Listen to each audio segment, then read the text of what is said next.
William Hill sponsors IFL TV.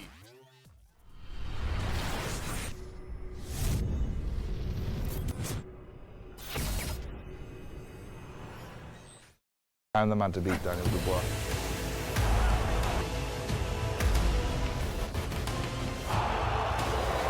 You're going to sleep. Start spreading the news. I'm leaving today. What are you doing? Video. Are we started? We've started. I'm not going to sing anymore, so it's over. Go on. I just want people to understand why our interviews Start spreading end the up news. weird. I'm leaving today.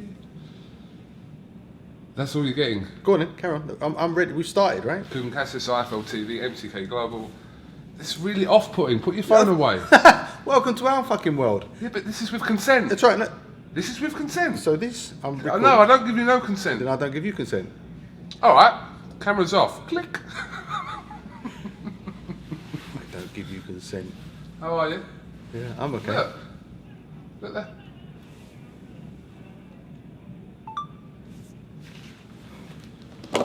How are you?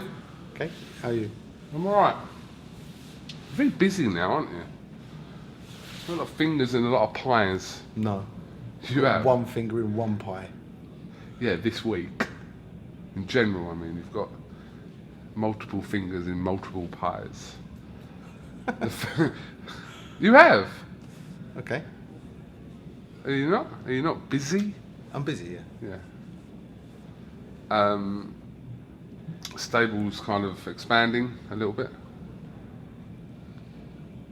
No? Do you kind of lose one and then bring one in?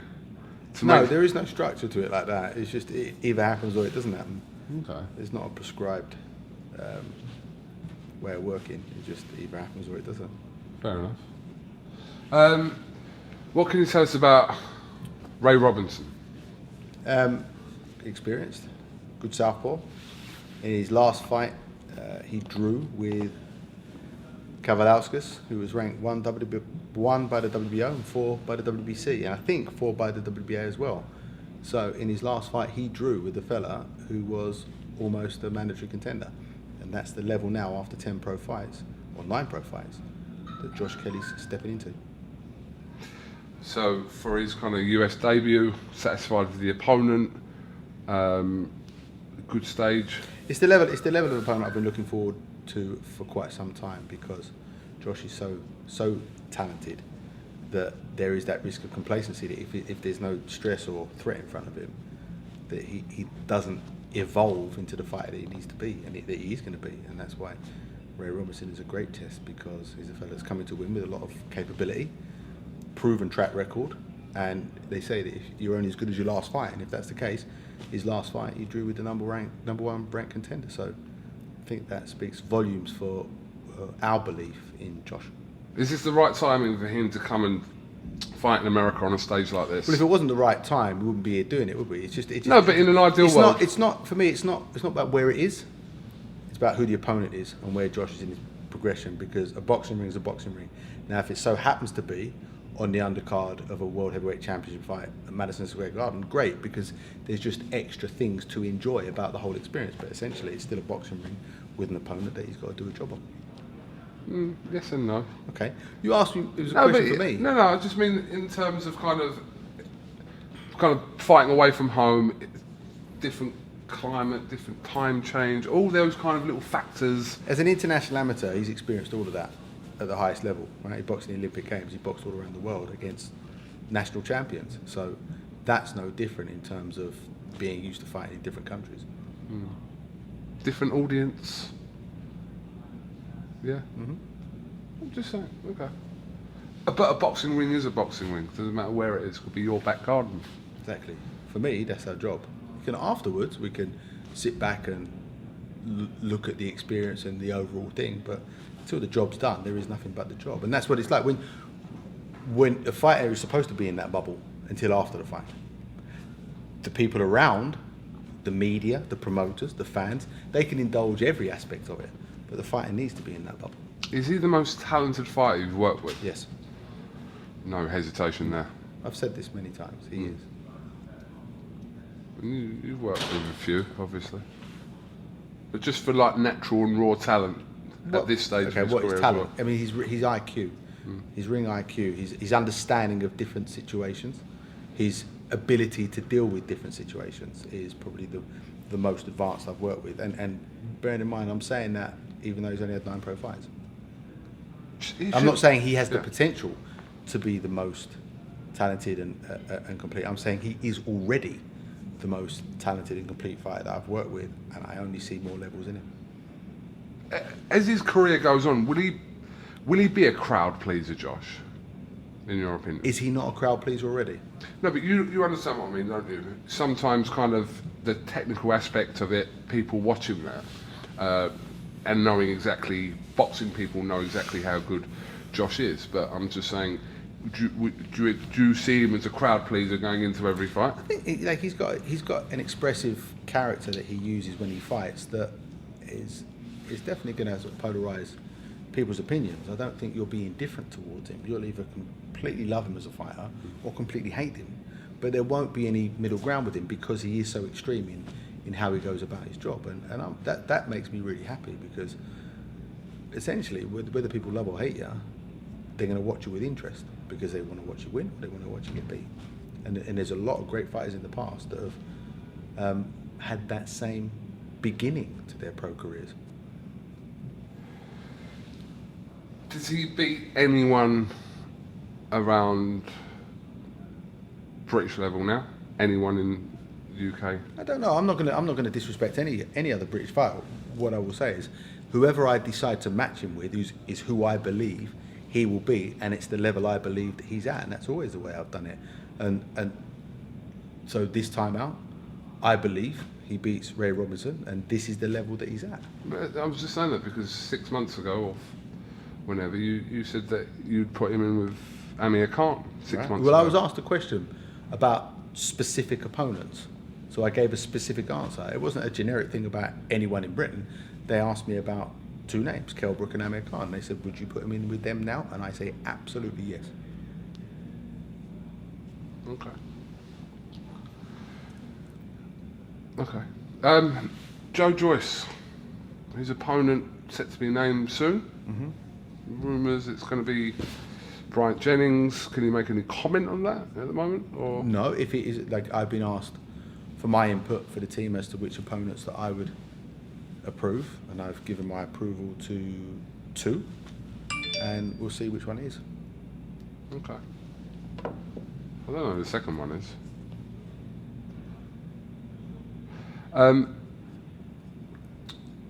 You made quite a strong statement a few weeks ago when the whole Miller situation fell through and everyone was kind of chucking their names in, and you said about Joe, and Sam was the kind of biggest pusher of this, saying that, you know, would step in and fight Anthony Joshua on June the 1st.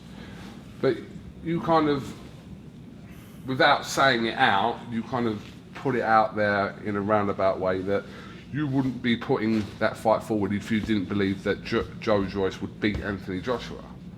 Right. Could, yes. Could. Not would.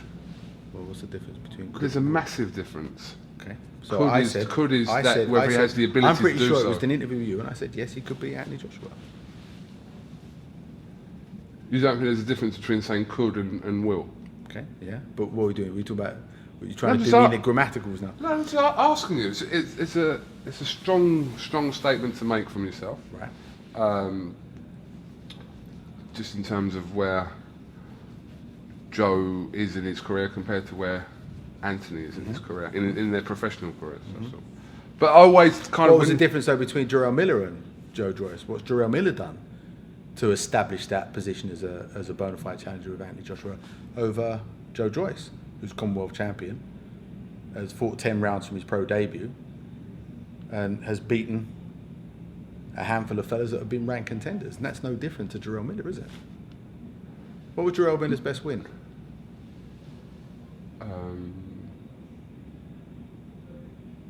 If you go back and look at it, you'll see what I mean. No, I understand what you're saying, but just because Joshua's fighting someone doesn't mean people necessarily think that fight couldn't beat them. Does that make sense? Say again? Just because Joshua is fighting someone, whether it be Miller or Ruiz or whoever, that doesn't automatically mean that people think that they're going to beat Joshua. No. Okay. And I think it's a fair assumption to say that the heavyweight division, there are two categories: the top three and everyone else. And that pool of everyone else have to take the challenge to step up to prove that they actually belong in that top echelon.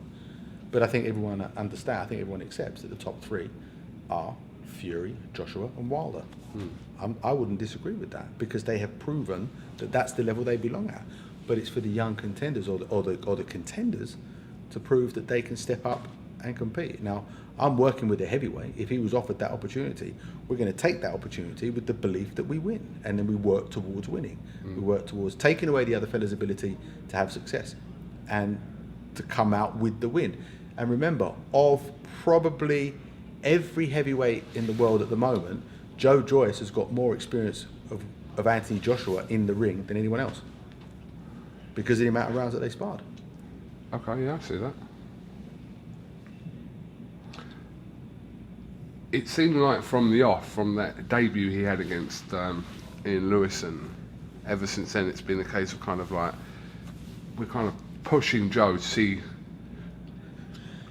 how far kind of after 9 fights he's been matched. Well, he's 33 years old, so he Yeah. hasn't got time to mess around. He hasn't got time to mess around. He's got to take, if he wants to achieve success and championship level, at world level, he's got to make big strides each step now. He can't hang around. He doesn't have the time to hang around. So by this time next year, you will know where he's going to be at in terms of the World Heavyweight Champions, or you should do, because... Do you think he would have challenged for a world title by this time next year? It'll be enough. Well, I mean, there's yin and yang, right? You got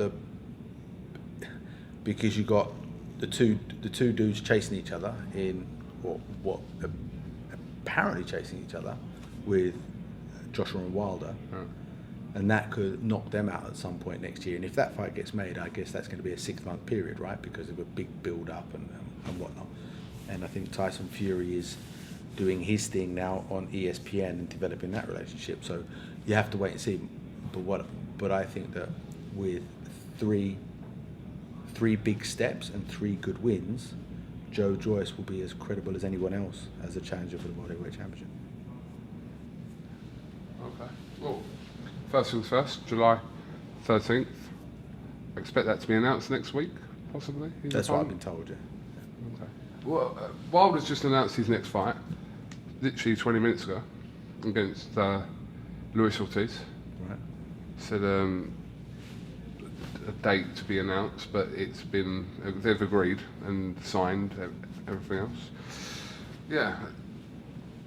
Like that fight, see that rematch, or disappointed? The first fight was quite tense and quite good, wasn't it? So yes, I like that. I mean, look at what are the options? Other than the top 3 fighting each other, what are the options? That rematch is definitely an attractive option. No.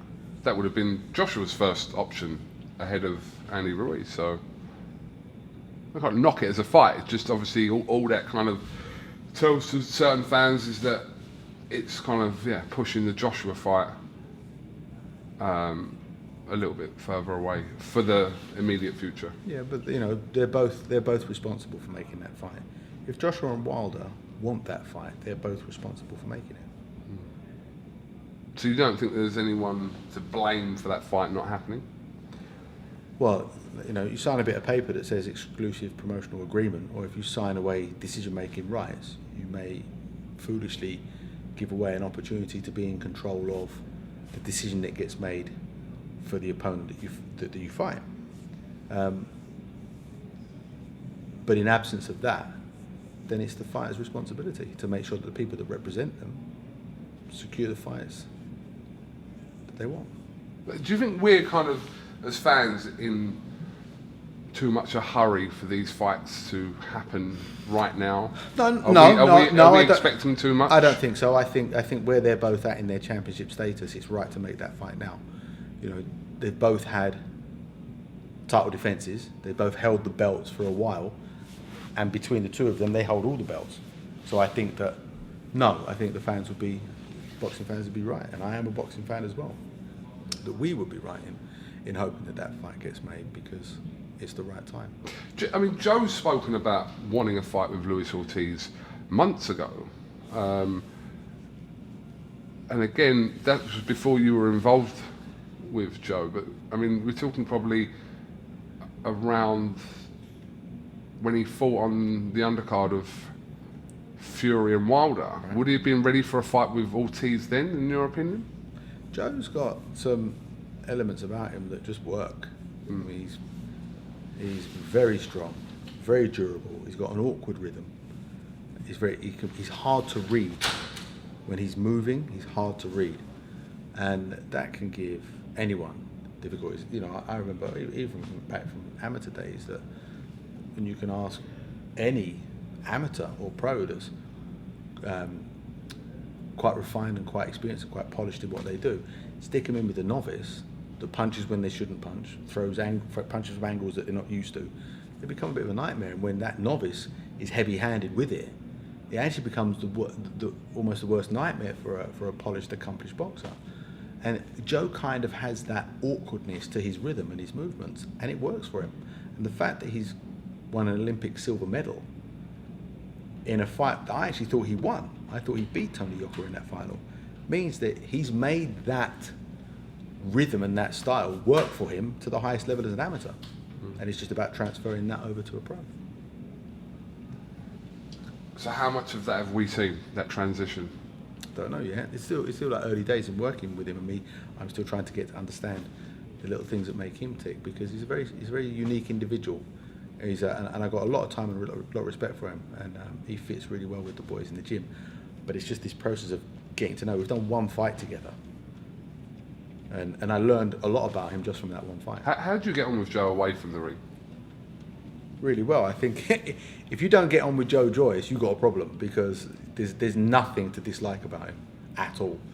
And if you can pick a fault in him and his character and the way he goes about his day, then you need to check yourself. See, I think I was having a discussion about, you know, kind of who speaks the more, who's kind of more talkative out of him and Dubois, and I said, well, Joe, definitely. I think there's something.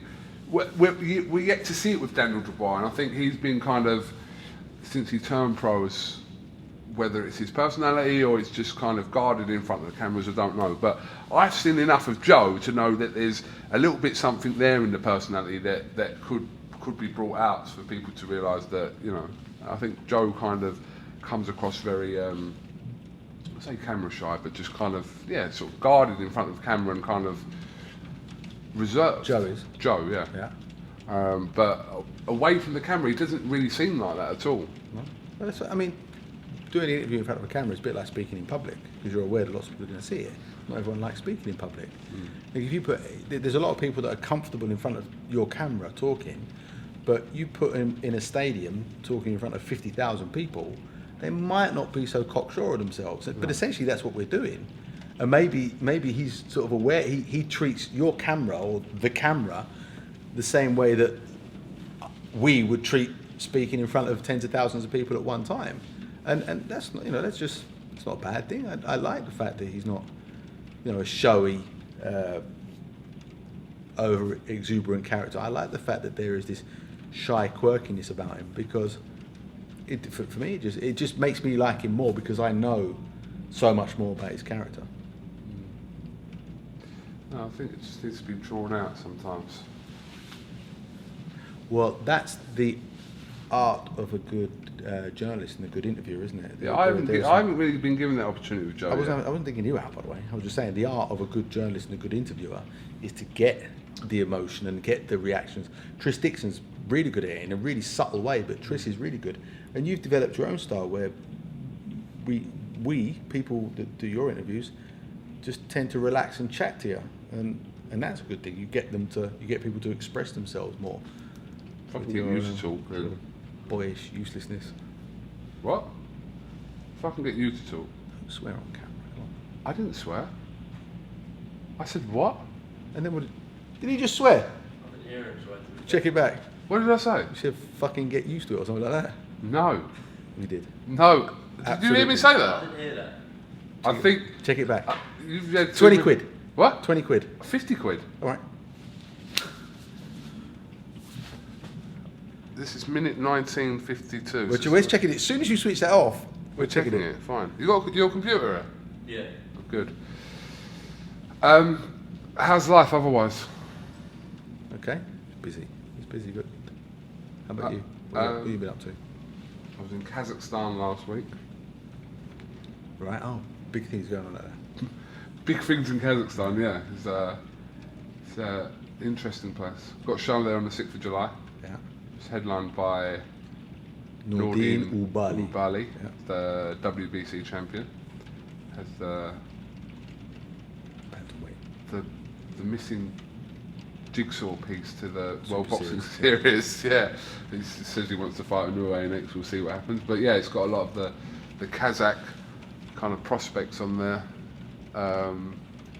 Yeah, so I'm interested to go out there to see a show. Tickets on sale for like a $1 start-off rate because they want everyone to go. How big's the venue? 13,000. Well, really we're impressive just having a venue. general fucking chat now on camera. We can do this when you turn the camera off. What? This chat. We can do this when you turn the camera off. Why? So we're just having general chit chat. No, we're just talking. This is the beauty. It's new. That's why. Okay.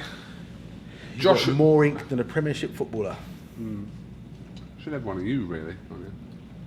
Now you're getting weird. Would that be weird? You are weird. Would that be weird? What do you think? If I got the logo on me? Oh, you said you wanted to tattoo me on you. Yeah. Would that be weird? Where would you put it? Like on my arm. Why? Would that be weird? To be fair, if I was to have someone said to me, right, put like a AK-47 towards my head and said, you need to pick someone in boxing and you need to have their portrait on you. Yeah. I'd probably go with you. Why? I'd go with you. Now I've got how many followers you got? On what? On your social media platforms. I don't know. I got an idea. No, I'm not doing it this way. Got an idea for charity. No. If we get to a certain amount of money, for charity, you have to get the Boxing Booth logo tattooed on you. No. That's not what I said. I'm not. That's what I'm saying. I'm not going to agree. That's what to I'm this. saying. I'll tell you what. I'll do it if you do it. What? Get my logo tattooed on me? Slightly narcissistic. I'd rather All right. have your face tattooed on me than your logo. All right. Then that's the But dealio. then That's the dealio. But you have to do it as well. Otherwise, Get my face tattooed on me. no. Get your face tattooed And on I'll me. do you to me, and we'll raise money for charity. How'd you like me now? Oh, you've done that well. Well done. How'd you like me now? Go on, if you want to agree Was to it that. Jackass? Was it Jackass that did that? I'll do that if you will do that. If you want to take this conversation back and almost, even though it's being recorded, pretend it never happened, I'm also willing to do that as well. No, I just mean I'd probably pick you because in all the years I've done it, I've found you the least, like, snidiest person in boxing out of everyone. Well, I take that as a compliment. It's a compliment. I'm very wary of compliments because No. they're very close to criticism. But if I had a business card, Yeah. I could put that on my business card. The least snidiest person in You boxing, are. quote, KUGAN CASSIUS, No, you are. IFL TV. But we've never had any issues. We've always got on.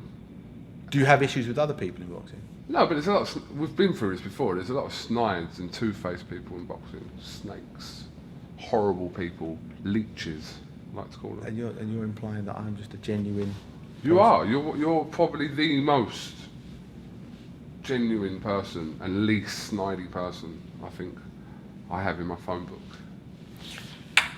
When you do your interviews, Yeah. and then you put a quote on that YouTube thing, and most of the time it's there to get attention, Yeah. right? On this one, why don't you put the least snidiest person in boxing, Adam Booth? Because it will only generate so much traffic. Headlines are there for a reason. It's just not. It's no different from anywhere else. Do you want to grab people's Is that attention? 50 quid bet going to be the headline for this one? No, but we're going to check that soon. You better have it. I'll take $75 as well. $100 or let's make it $100. Because I've got $100 over there. I just got the per diems. I'm spending everyone's food money on a bet. Sure? $100. That you saying that I swore. You swore. Right. $100. Okay. I know I didn't, so we're good. You got money on you, Umar? No. All right. Take card. PIN number. Are you taking any more fighters on? No. You happy with your stable? Very. Ryan, when will Ryan be out next? Got to wait and see. He's got a little injury that he's got to have dealt with, and then we'll take it from there. Do you know what? Actually, yeah, I was meaning to tell you. I don't know if I did tell you. Do you know we had a conversation? Where were we? In Manchester, and we were talking about journalists. Do you remember the conversation? On camera, we had a conversation about journalists, and you were saying kind of, "What are you?" And I was saying, "Well, I'm kind of like this fucking." I swore there, by the way. That doesn't count. Okay. One earlier Okay. one. That slipped out earlier, by the way, but carry on. Did it really? And now I'm thinking that I'm gonna have to give you $100. All right, look. You got a bank card on you? Yeah. So someone can go to that ATM because there's. I'll give it to you. I'll 100% give it to you. Journalists. Do you know I offended some journalists badly? Who did you offend? I'm not going to mention them by name because I don't want to out them. But one journalist, when I was in LA for FURY-WHYTE, had a drink, and they come up to me and they said to me, "Can I just whisper who it is?" Mouth it. Mouth it. Huh? I saw what you said, but I don't know anyone of that name. Yeah, you do. Okay. Hold on. This doesn't make good for this.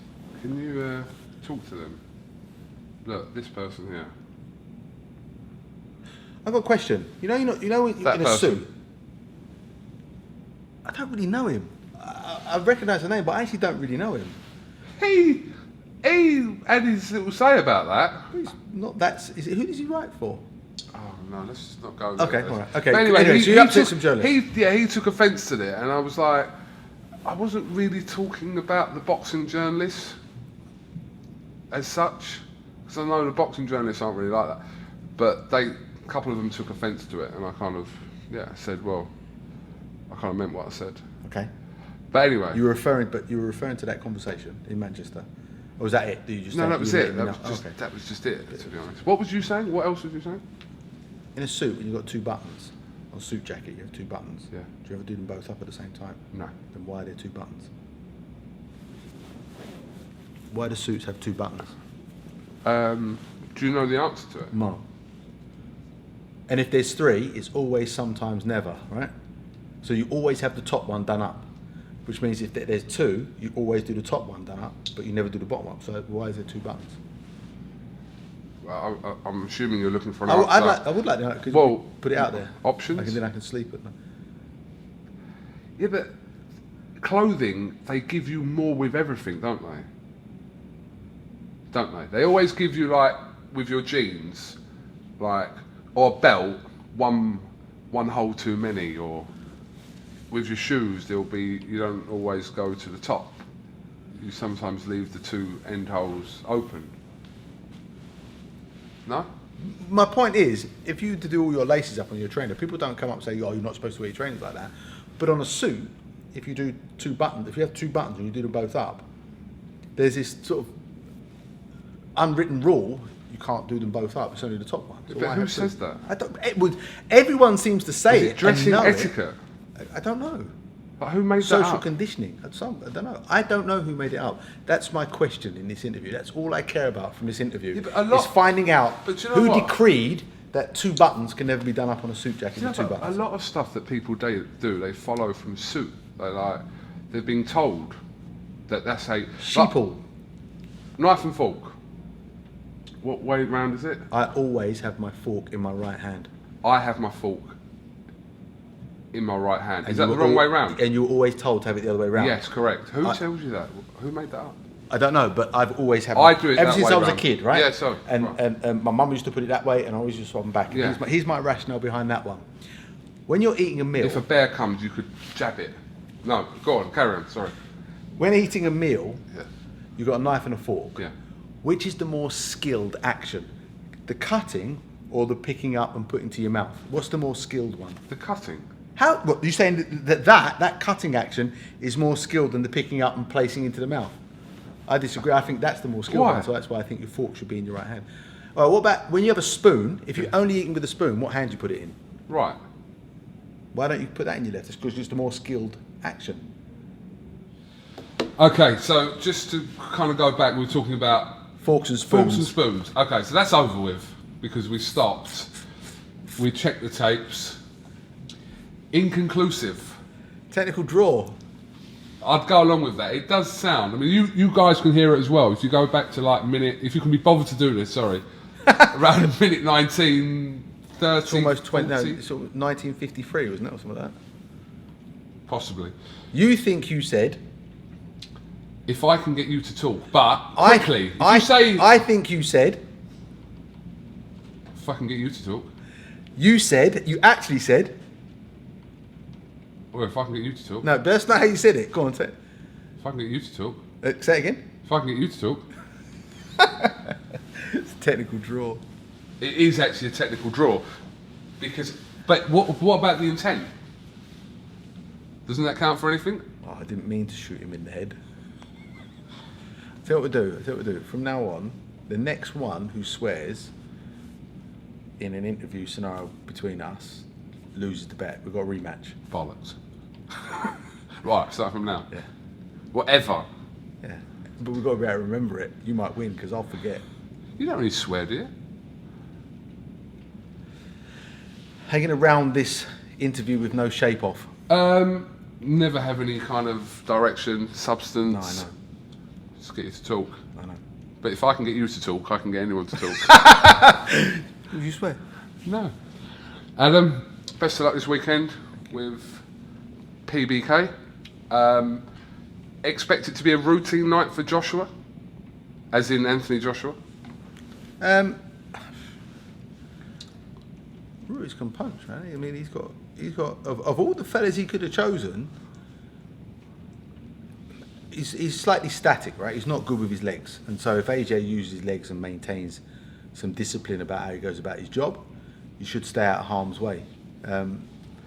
If he holds his legs for too long and he hasn't hurt Ruiz, and Ruiz lets his hands go, Ruiz can punch about as well as any heavyweight out there when he lands. He's quick-handed and he's quite heavy-handed as well. So, although aesthetically Ruiz doesn't look like a great challenger, I'd probably say he's much better than the original opponent. Okay. Is that you like? I'm not selling it. I'm trying to sell it. No, is that purposely you not mentioning Gerald Miller's name or something? All right. I think he's better than Gerald Miller. Okay. Do you know what? Funnily enough, Rob Tebbert, you know Rob Tebbert from BoxNation, No. he messaged me today and said Miller's here at the workout and we're in the car. So the whole way through, I thought Miller had just rocked up there. He hadn't. It was Rob being funny, but we were talking about it for about half an hour, going, right, well, if you see him... Sorry, just a pointless conversation. Much to do about nothing. Yeah, but, you know, just telling you one of my anecdotes of the day. No fight is a routine win. If you go into a fight believing that you've got a routine win coming up, then you deserve to get caught out at some point, because that's not how you should go about treating boxing. I don't think Joshua will do that. I think he'll be focused and strong, and I see him winning. But although Ruiz aesthetically doesn't look like a serious contender, he's about as serious a contender as he could have chosen, probably. Got great hands and decent power. What do you think, sorry, just to wrap up the heavyweight scene, Adam, what do you think about the potential of Fury and Dillian Whyte happening? Eddie Hearn's kind of saying that there's a possibility that this fight will happen later this year, if the WBC order it for the Diamond Belt, yes, which is what Fury requested via a video. What do you think about that fight? Great matchup. Does it make sense to Great have that fight for either fighter? Would you want to watch it? Absolutely. Ah! Oh! God, that was so close. I was just about to so say close. I was, because I say that, absolutely. Yeah, whatever. Yeah. It's a great matchup. It's as good a matchup as we're getting anywhere in the heavyweight division. Joshua says it's unnecessary to have that fight. For whom? For them. Why? Well, it's for the. But they'd be fighting for the position to fight Deontay Wilder. It's look. Sport is entertainment. and boxing is sport. So boxing is entertainment. It's theatre with blood. It's whatever you want to call it, but it's entertainment. People watch it because they're entertained watching it. And so, if a fight gives a lot of entertainment, how can you say it's pointless? I disagree completely. He didn't say it's pointless. He said it was unnecessary. Okay. There's a difference. Boxing is entertainment. Entertainment is necessary for sport, right? If it's not entertaining. Oh, absolutely. So no, I actually think for the credibility of boxing in the heavyweight division, fights like that are very necessary. It's a great matchup. I would love to see it. Okay. Would you? Yeah, absolutely. But do you know what? If someone said to me, Are you sure you would? I'm just reading your tattoos down on your lovely legs, your pale legs. Oh, Don't sorry. play the colour card with You're me. not in son. Monaco Don't now, get mate. racist with me, son. If someone said to me, what would you rather see out of Joshua against Andy Ruiz or Joshua against Joe Joyce? Why don't you say? If I'm being honest, I'd rather have seen Joshua and Joe Joyce. What would you rather see? Hang on. What would you rather see as a boxing fan? Joshua against Andy Ruiz, Yeah, Joshua against Jarrell Miller, yeah. or Tyson Fury against Dylan White? Tyson Fury against Dylan White. Then it's necessary for entertainment purposes. That is true. But you've used You two could- fighters off the same, and then No, but you were quoting a fighter, yeah. right? And so I was just referring to that fighter's supposedly current fight and the actual current fight against the one that he was referring to. If you could train any fighter in the world that's currently active that you don't already train, it's a fantasy question, so it's not like you're tapping anyone up on camera. Who would it be? That I don't train already. Yes. So they could be being trained by someone else, but you could say, I would have liked to have trained him. As in, Worldwide, not just in the Are you guys going to be here all night? 2 minutes. To what? 2 minutes? 2 minutes? 2 more minutes. Thank you. Cheers, love. That is not what I wasn't planning on sleeping it. Right, go on. Who would it be?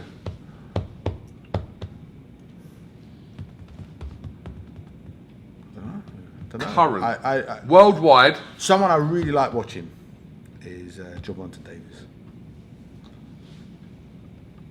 So you would like. There's my answer. So Gervonta Davis. Davis. And in Britain?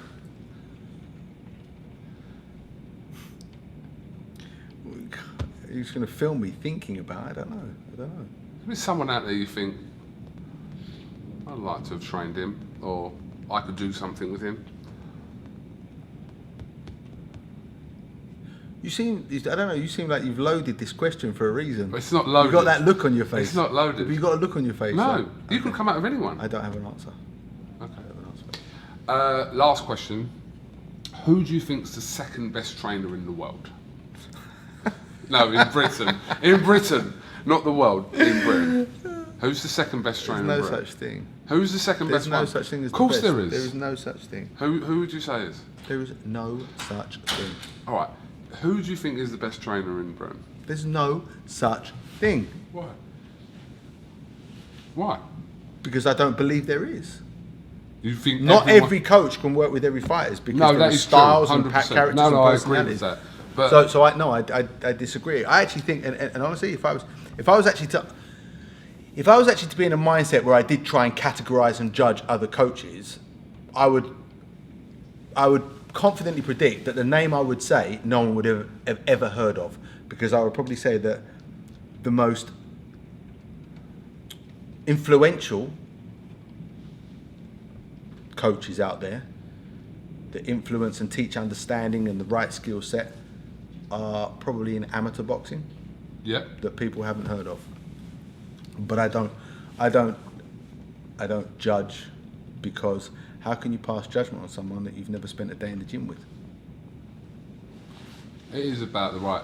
Coaching isn't pad work, is it? Coaching is actually everything you don't see, the conversations you don't see, what the conversations that take place outside the gym when talking about different scenarios or different circumstances. That's what coaching is, because coaching is giving an understanding of so many different things. But so many people do refer to you as the best coach we have here. Not here, as in America, or the hotel. In this room. In this room, out of you, me and Umar. But people do constantly refer to you as the best coach. Right. In Britain. Which is nice of them to say, but they've never spent a day in the gym with me. How can you pass judgment on a situation? We live in a Twitter world now where everyone's got an opinion on something they know nothing about. If you haven't spent a day or a minute or an hour in the gym with me, how can you judge me as a coach? By my body of work? Could I just get lucky with the fighters I've got?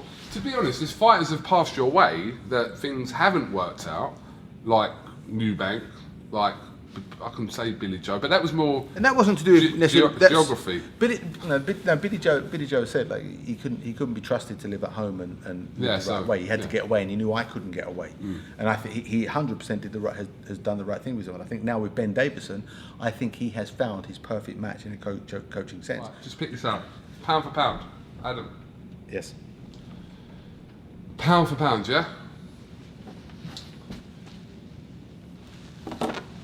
Pound for pound. So, disregarding weight, but how is this even a real thing? And it wasn't until Tyson Fury said it to me about 4 years ago. He said, if everyone was the same weight, well, how on earth does that happen? You can't compare. How do you compare? You can't. So, can't. So what? Explain Why? to me what it is. I know. Why do people do it? So why do people even refer to that pound for pound statement? It's the need to have an opinion, isn't it? It's the need to have an opinion on something. Why not just enjoy what's out there and enjoy the fighters of this generation? Like Lomachenko, yeah? People regard Lomachenko as top 3 pound for pound. Would you agree? What's regarded? I'm not saying what you say, but I'm saying people regard Lomachenko as top 3, in the top 3 pound for pound. Okay, forget pound for pound. Lomachenko is probably the most technically accomplished fighter that I've ever studied. Okay, but that's forget pound for pound rankings and stuff like that. Just talk about the man and what I've seen and experienced in boxing. He is, and he's not my favourite fighter in boxing history, but technically he's the most accomplished. Okay, but you're giving him a tag to what you're saying. He's Based the on most specific, technically accomplished. I can specify what I'm making that comment on when I talk about how he moves his hands, his legs, and his head simultaneously, and how he does it with balance and poise, and precision and power, and then point to loads of different scenarios where he sets something up by showing a position without punching, and then just adds the punching to it. Yeah, it's kicking off out there. But that's got nothing to do with the comparison. That's like making generational comparisons, like 20-year-old Tyson is like 20-year-old like Ali. Floyd Mayweather will beat Sugar Ray Leonard, or Floyd Mayweather will beat Thomas Hearns. They're making these comparisons. Booth versus Cassius. They're irrelevant. I don't know whose voice that was. No. It's weird. Everyone gets sucked in by it. They do. Do you? Pound for Not pound. me. Do you? Who are your favourite 4 fighters in boxing history? Boxing history. Your favourite 4 fighters in the history of boxing? Prince Nassim Hamed, Nigel Benn,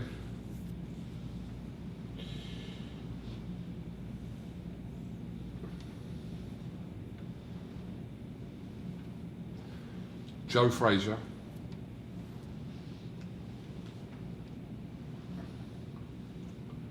and Dave Allen. Okay. Do you want me to rank them? No. Okay. Nassim Hamed, Nigel Benn, Joe Frazier, and Dave Allen. It's lofty company at the Papi Della Rib Crunchers got there. Yeah. Do you know what as well? You've You know got what to people round do? off this Do you know what shapeless people do as well, right? People go, who's your favourite fighter? Oh, you know, Pernell Whitaker. Ever seen him fight? Yeah. Really? No. Who's your favourite fighter? Jack Johnson, clearly. Charlie Burley. Charlie Burley. I actually found footage of him not that long ago. On what? I can't remember where I found it, but I found footage of Charlie Burley, and I found footage of Charlie Burley sparring as well. What, online? Yeah. Oh, you're just getting them from your loft because you were there. No, but my point is, what people claim to be people's favourite fighters, it's like and who their actual favourite fighters, I'm not always convinced. I think some people list, it's like your favourite film is not always, some people list like a film like Right. what they're expected to list, or they name a boxer they're expected to list. So I've just listed my ones. It's Naz, really. Okay. I'm all about Naz. Because Naz is why I started watching boxing in the first place. He was the sole reason, and I even used to watch ITV past 9 o'clock. This feels like it's turning into a therapy session for you. No, but this is true, but he knows it as well now. You've lightened up during the interview as well. You were really miserable. Who are when you your walked in. top four? My top three? Top three? Sugar Ray Leonard, Roberto Duran and Hector Camacho. Okay. But is there anything wrong with me not listing someone? Because that's what I always get the opinion. People, but when you said that, I kind of believe that that's, and you can probably tell me why as well. But a lot of people name Leonard, understandably. But my reasons for watching boxing, that's what draws me to saying always what it is. Same for me with Sugar Ray Leonard. I got dragged out of bed at the middle of the night by my stepdad. I think it was a Tuesday night on September the 16th, 1981. It was a school night, and taken to the Odeon, Leicester Square. Kept awake with biscuits. Never watched boxing in my life. To watch Leonard Hearns 1 on closed circuit. And that was where boxing started for me. So I get it. I was a big Ricky Hatton fan. Therapy session. What? Therapy session. You're even cuddling the I pillow was like a a big therapy Ricky Hatton pillow. fan. I was a big... How are you going to round off this interview? Because I was- the boys are waiting for me to join them for dinner. How long have we been interviewing for? I was a big John Mugabe fan as well. The Beast. The Beast. I nearly said Robert then. I mean John. John. Mugabe. I watched Hagler Mugabe on closed circuit. Yeah? Where? Odeon, Leicester Square. Oh. I watched Hagler Hearns on closed circuit, Odeon, Leicester Square. It's a shame we don't have that anymore. I mean, like Sky Sports and live TV now just means you don't have to leave your couch. But there is something special about going to a cinema with a whole bunch of people that are all there for the same thing to watch. Bring it like back. a feed coming from Las Vegas that kept cutting out every now and again. There were special days, man. They were special days.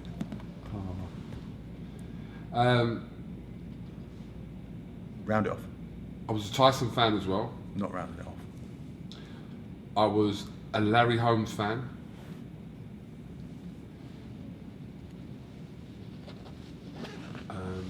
But Randall Tex Cobb, he's like a fighter that people don't appreciate. Go and look at Randall Tex Cobb's record and who he boxed and who he beat. And then converted to a really successful acting career. Okay. You know who I'm talking about? Randall Tex Cobb, yeah. Do you know who he is? Of course. Why was he one of your? No. Like No, but would you he got me be in thinking your about- top? You only listed your top three. No. I'm not saying he's one of my favourite fighters. He's a fighter that people probably aren't aware of. There's so many stories, great stories of fighters out there that people just aren't aware of. I'm not going to claim to know everything about Randall Tex I Cobb. don't know why. But I don't know why he popped into my head. I'm just trying to end the interview. how do You you can want see to end I'm moving left. it? How do you want to end it? Well, that's for you to do. No, end it. You don't want to end it, do you? No. This is the relationship you just can't let go of. Who's your Are favourite you current a fighter? clingy type of man? No. in a Who's your favourite relationship? current fighter? Are you a clingy? Are you in a relationship at the moment?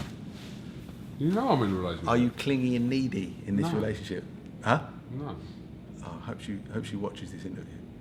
So you're not clingy or needy. We're talking about boxing. What? You're No, I'm trying to end the swear. interview, You're trying to and get you us won't to let me swear. go.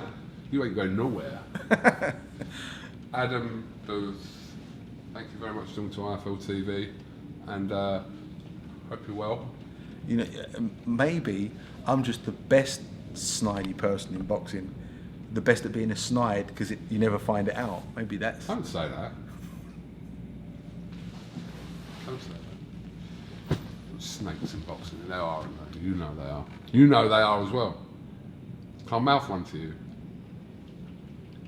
It's the same one that you always mouth. I don't like them. Anyway, I don't. Think what you just said. I don't like them. But you only gave me one name. Yeah. He picked up the relevance of that. I told you. What are you talking about? You get it right. No, but I say that anyway. Okay. I would refer to someone Round as... this whole. There's a spade No, in your no, head. no, Round it off. Okay. I don't like them.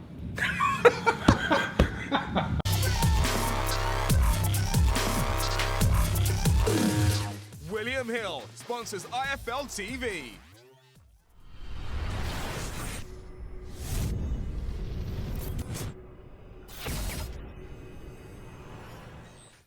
I'm the man to beat Daniel Dubois.